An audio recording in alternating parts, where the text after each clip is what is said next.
जाम साहब, सिंध में पानी की खोट बाबति ॿुधाइजो त हाणे केतिरी वञी बची आहे ऐं जेकॾहिं पाणी नथो मिले त कहिड़ा फसल मुतासिर थींदा?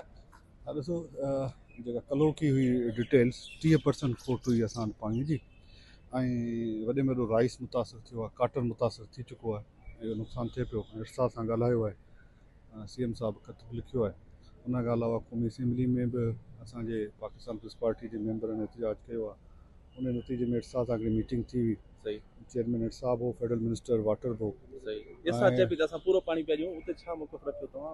उहो असां मौक़िफ़ इहो रखियो त असां वटि 48% जॾहिं मीटिंग थी तंहिं ॾींहुं 48% शार्टेज हुई, ऐं इहा सिंध पंहिंजी शार्टेज प्रूव कई, ॿुधायो त असां हेतिरी शार्टेज आहे गुडू ते, ऐं उनजे करे बलोचिस्तान खे बि तमामु घणी शार्टेज मिले पई। सही।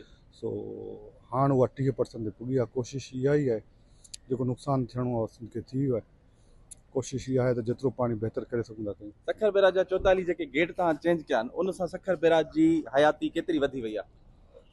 ॾिसो, सखर बैराज जा गेट अञा असांखे 10 ॿिया बि चेंज करणा आहिनि, ऐं गेटनि खां वधीक जेका इम्पॉर्टेंट शइ आहे, गेट त यकीनन इम्पॉर्टेंट पार्ट आहे बैराज जो, पर जेको इंफ्रास्ट्रक्चर आहे उहो चेक कयो वियो आहे 100 साल में पहिरियों दफ़ो। अच्छा।